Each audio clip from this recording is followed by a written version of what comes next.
What happens when you win everything? When you've defeated every opponent, conquered every challenge, and there is no one left to fight? That was the strange, lonely question waiting at the end of Miyamoto Musashi's life. But his beginning was nothing like the legend. Tonight, we're not just telling you facts. We're placing you inside his sandals, feeling the cold ground, the weight of a wooden sword, the moment a 13-year-old boy realizes he was born to fight.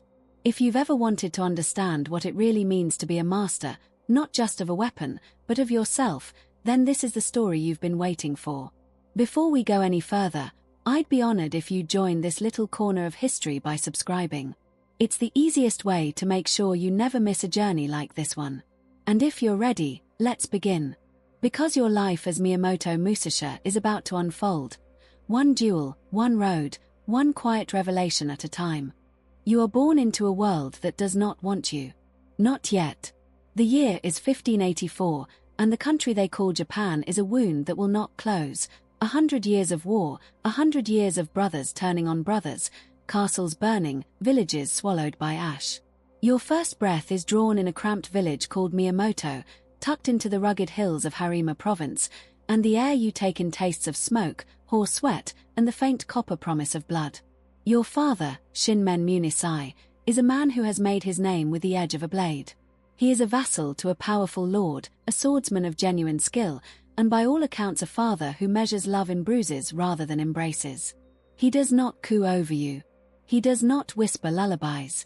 He watches you the way a smith watches a fresh blade, calculating whether the steel will hold, whether the temper is true, whether you will one day be useful enough to deserve the name he has given you. Your mother is there, for a time. But the details of her face will fade from your memory before you are old enough to call it loss.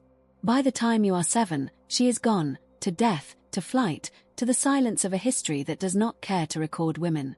And your father, the man who was supposed to forge you, leaves too. Perhaps he was called to serve his lord. Perhaps he simply found you unworthy of his attention. The reason does not matter. What matters is the stillness that follows. A boy, barely old enough to lift a practice sword, left to raise himself in a village where survival is a daily negotiation between hunger and cunning. So you learn. Not from masters, not from scrolls, but from watching. You watch the way farmers hold their hoes like weapons, the way dogs fight over scraps, the way men die when they hesitate. Your playground is the forest. Your classroom is the cold dirt. You pick up a stick and swing it until your palms blister, then swing it again.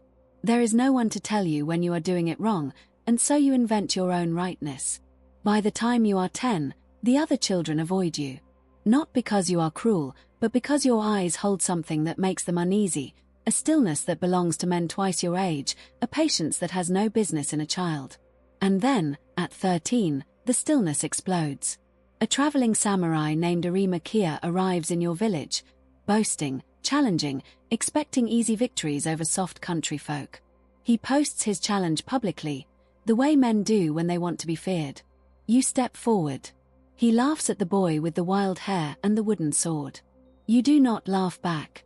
You simply move, fast, savage, unburdened by the hesitation that kills most men.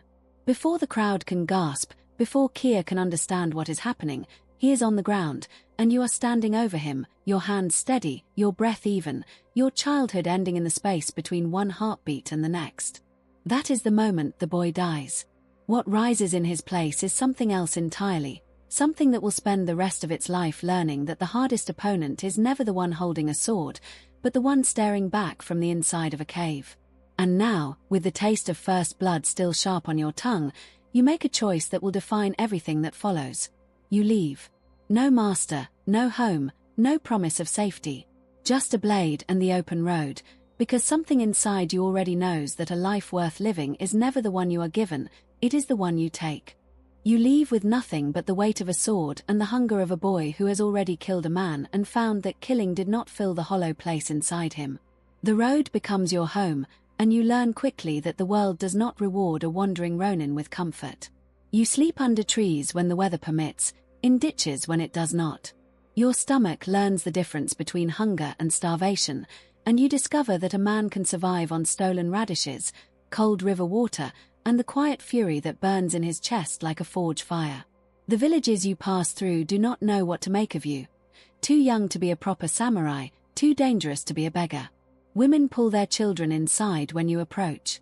Men watch you from doorways, hands resting on whatever blade they own, measuring the threat you present. You let them wonder. Let them whisper. You are not here to explain yourself. You are here to become something. So you seek out dojos, the great houses of sword training that dot the countryside like stones in a river. You do not kneel at their gates and beg for instruction. You challenge them.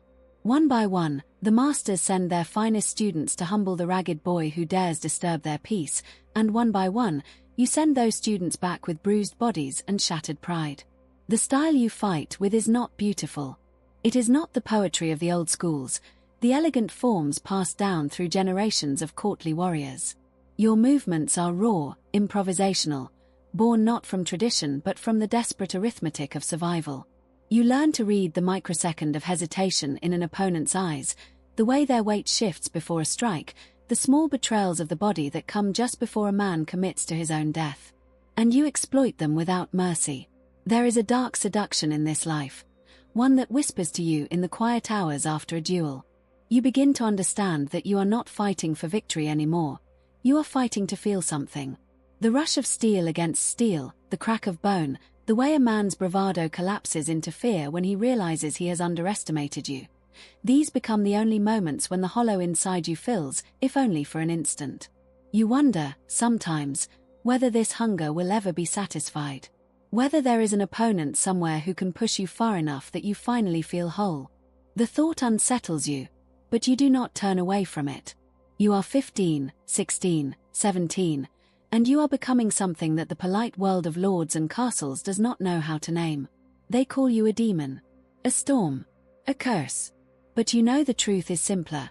You are a blade that has not yet found its sheath, and until you do, you will keep cutting. The road stretches on, and somewhere ahead, a challenge waits that will force you to become something greater than a killer. But that is still years away. For now, there is only the next town, the next dojo, the next man who believes he is your equal. Let them believe. You have already learned that the most dangerous thing in any duel is not the sword in your hand. It is the cold, patient certainty that you have already decided how it will end. The years of wandering sharpen you into something that no longer resembles the boy who left that muddy village.